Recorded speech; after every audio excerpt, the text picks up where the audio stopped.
سبح اسم ربك الأعلى. الذي خلق فسوى، الذي قدر فهدى، الذي أخرج المرعى فجعله غثاء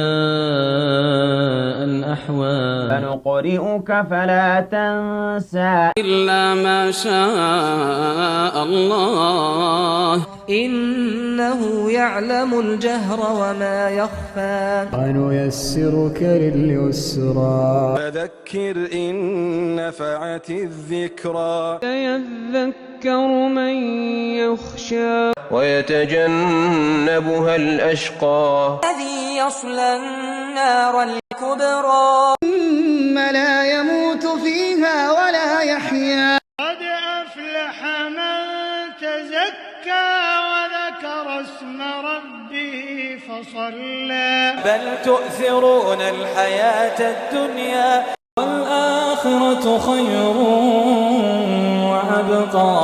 إن هذا لفي الصحف الأولى صحف إبراهيم وموسى.